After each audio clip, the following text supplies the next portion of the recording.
ہمارے یہاں نا بڑے ذکر ہوتے ہیں صبح سے شام تک. اب یہ دیکھنا ہے کہ سیاسی بات زیادہ ہوتی ہے یا مصطفیٰ کی بات زیادہ ہوتی ہے. اب ہم نے تھوڑی تفصیل کرنی ہے کہ ہم روزی روٹی کی بات زیادہ کرتے ہیں یا اپنے نبی کی بات زیادہ کرتے ہیں. اس لیے کہ امت کا حق ہے کہ کثرت سے نبی پاک کا ذکر کرے، اور اسی ذکر کا ایک پہلو بڑا وہ یہ ہے کہ اپنے محبوب پر کھل کے درود و سلام پڑھے. کھل کے درود و سلام پڑھے، صبح و شام اس کی زبان پر درود کا نغمہ جاری رہے. اور حضور کا یہ حق ہے امت پر کہ امت اپنے نبی کی فرما برداری کرے، امت اپنے رسول کی فرما برداری کرے، اتباع کرے، اطاعت کرے، حضور علیہ السلام کے نقش قدم چلے. اور پھر 5ویں نمبر پر امت کی ذمہ داری ہے کہ امت نبی پاک کے دین کی تبلیغ کرے. دین کی مسواک کرنا سنت ہے نا جی، پتھر کھانا بھی سنت ہے، پتھر کھانا بھی یہ بھی سنت ہے. نبی پاک صلی اللہ تعالیٰ علیہ وآلہ وسلم کی محفل میلاد میں ذکر مصطفیٰ کرنا بھی سنت ہے. اچھا پھر مزے کی بات دیکھیں، اشتہار لگانا جو ہے نا، اشتہار یہ تو بدعت حسنہ ہے. اور دروازہ کھٹکھٹا کے کسی کو محفل کی دعوت دینا، یہ میرے محبوب علیہ السلام کی عین سنت سے ثابت ہے. تو جس کا زیادہ اجر تھا نا اس طرف توجہ ہی نہیں. دروازہ کھٹکھٹا کے کہ بھائی آج محفل ہے، یہ وہ سنت ہے جو میرے محبوب نے طائف جا کے ادا کی تھی. لوگ کہتے ہیں بڑا خرچہ کیا. بھائی کیا خرچہ کیا ہے؟ کہتے ہیں میں 26,000 دے اشتہار چھاپے.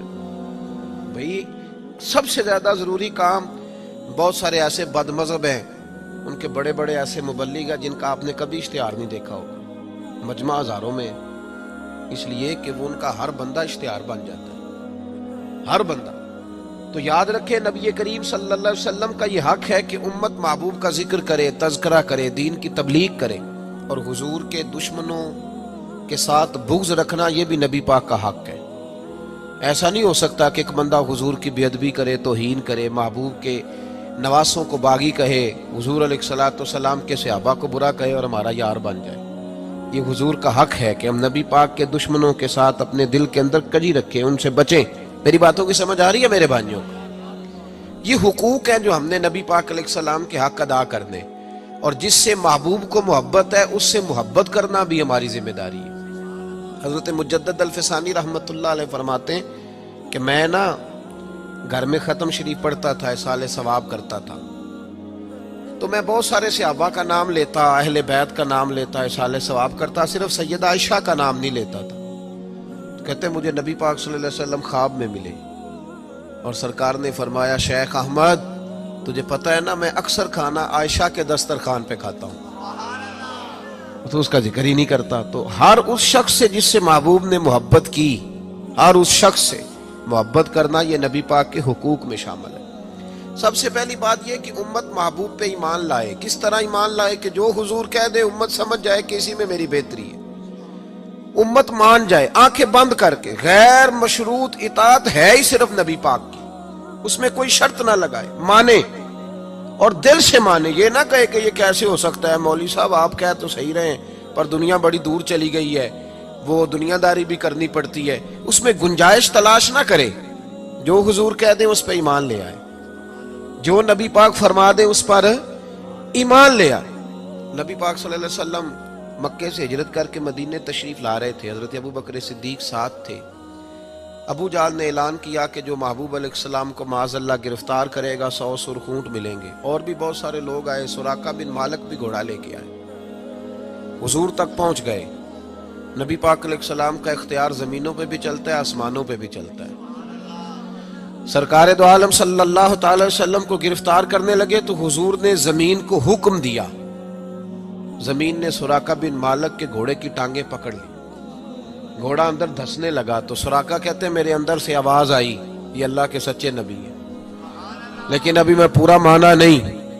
کہتے ہیں میں نے عرض کی کہ حضور مجھے معاف کر دیں، تو معاف کرنا تو میرے محبوب کا طریقہ ہے نا. کہتے ہیں معافی مانگی تو محبوب نے اسی وقت فرمایا جا تجھے معاف کیا.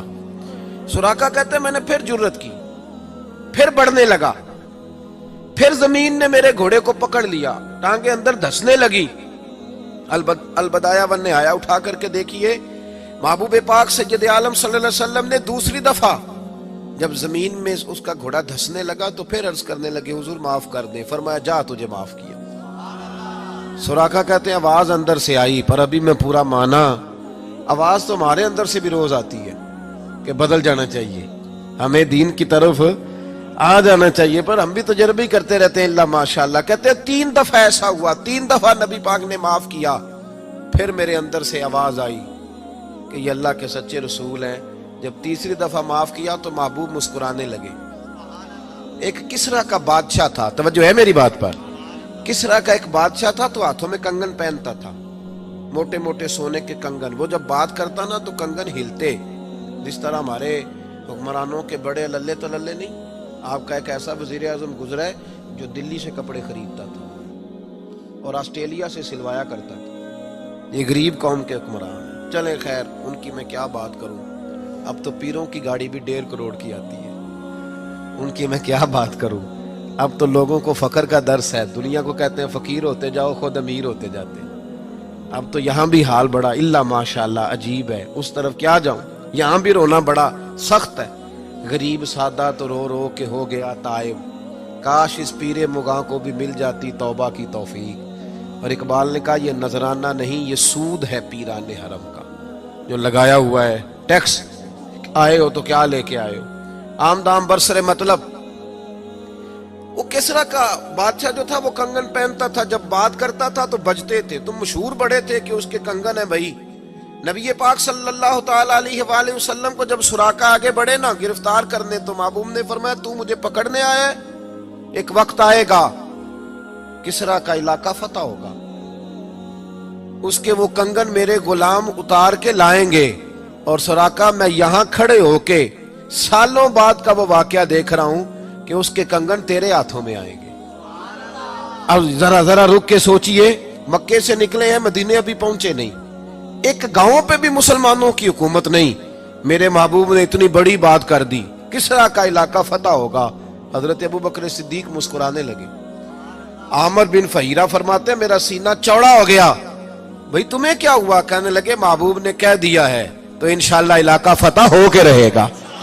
ساڈے نبی دی زبان ساڈے واسطے قرآن, حضور نے فرما دیا لہذا ہوگا. یقین کامل کی دولت. سراقہ مسلمان ہو گئے, زمانہ گزر گیا, محبوب علیہ السلام نے وصال ظاہری فرمایا, حضرت ابوبکر صدیق کا دور آیا, پھر حضرت عمر کا زمانہ آیا. ایک موقع پہ جنگ ہو رہی تھی, صاحب طبقات نے لکھا ہے جنگ ہو رہی ہے تو کافر قلعہ بند ہو گئے. بڑے بڑے قلعے ہوتے تھے, آپ نے دیکھے ہوں گے پرانے قلعے, چھوٹی اینٹ کے بنے ہوتے تھے, لکڑی کا دروازہ ہوتا تھا بہت بڑا. اور دفاعی جنگ جب لوگ کرتے تھے نا دفاعی محاذ پہ, تو 2-3 مہینے کا راشن لے کے لوگ اندر بند ہو جاتے تھے. میری باتوں کی سمجھ آ رہی ہے میرے بھائیوں کو؟ اندر بند ہو جاتے تھے. کافر قلعہ بند ہو گئے. حضرت سعد بن ابی وقاص رضی اللہ تعالیٰ عنہ کی قیادت میں جہاد ہو رہا تھا. اب کافر نہ باہر آتے ہیں, باہر آئیں لڑائی ہو تو پتہ چلے نا ہارا کون جیتا کون. اب وہ اندر بند ہیں, باہر ہی نہیں نکلتے, اور مسلمان اندر جا نہیں سکتے, قلعے کی دیواریں بڑی اونچی ہیں. ایک منجنیق ہوتی تھی گلیل کی طرز پہ بنی, اس میں رکھ کے نا بڑے بڑے پتھر تو اندر پھینکے جاتے تھے. پتہ ہے آپ کو منجنیق کیسے ہوتی تھی؟ وہ 2 بڑے بانس رکھ کے نا اوپر, تو اس کو گلیل کی طرز کی بنایا جاتا تھا, رسی ڈال کے نیچے اس کے پتھر رکھ کے 2 آدمی پہلے یوں دوڑے جاتے تھے, پھر چھوڑا جاتا تھا تو پتھر جا کے لگتا تھا. تو صحابہ نے مشورہ کیا کہ اندر پتھر پھینکتے. پھر ایک صحابی کہنے لگے یار اندر پتھر پھینکیں گے وہ پتہ نہیں کہاں ہیں, انہیں لگے کہ نہ لگے. حضرت سراقہ بن مالک بھی تھے, کہنے لگے پتھر نہ پھینکو, منجنیق میں رکھ کے مجھے اندر پھینکو, میں اندر سے جا کے دروازہ کھولتا ہوں. اور ان کو پکڑ لیتے ہیں. انہوں نے کہا جناب کوئی سمجھداری والی بات کریں. آپ کدھر نکل گئے؟ پہلی بات تو یہ ہے کہ جب ہم آپ کو اندر پھینکیں گے تو آپ اس قدر تیزی سے گریں گے کہ آپ کی ہڈی پسلی کوئی نہیں بچے گی, اور اگر آپ زندہ بچ بھی گئے تو یہودی آپ کو چھوڑیں گے نہیں. جناب سراقہ کہنے لگے تم اس طرح کرو, میری پرواہ نہ کرو, مجھے پھینکو, مجھے کچھ بھی نہیں ہوگا, میں زندہ دروازہ کھول لوں گا. اور تمہیں دکھا بابا جی رات سے پردہ تو ہٹائیں, فرمایا وہ بعد میں بتاؤں گا, پہلے پھینکو تو صحیح. زبردستی کا پھینکو, ڈالا اندر منجنیق کے اندر, پھینکا, تھوڑی دیر گزری تو حضرت سراقہ دروازہ کھول کے باہر آ گئے. فرمانے لگے لو بھائی مجھے تو کچھ بھی نہیں ہوا, کپڑے جھاڑ رہا ہوں, کوئی شے نہیں. باہر آئے, جنگ ہوئی, فتح ہوئی. اب صحابہ ان کے گرد بیٹھ گئے, کہنے لگے سراقہ وہ کرامت کیا ہے؟ وہ کون سا نسخہ ہے جس سے آپ زندہ آ گئے؟ تو جناب سراقہ رونے لگے، فرمانے لگے نسخہ کوئی بھی نہیں، میرا ایمان بڑا مضبوط ہے، میرا اپنے نبی پہ ایمان بڑا مضبوط ہے۔ میرے رسول پاک نے فرمایا تھا تیرے ہاتھوں میں کسرا کے کنگن آئیں گے، فرمایا ابھی کنگن نہیں آئے، اور جب تک میرے ہاتھوں میں کنگن نہیں آتے جناب اسرائیل بھی کوئی نہیں آئیں گے، وہ تبھی آئیں گے جب میرے ہاتھوں میں کنگن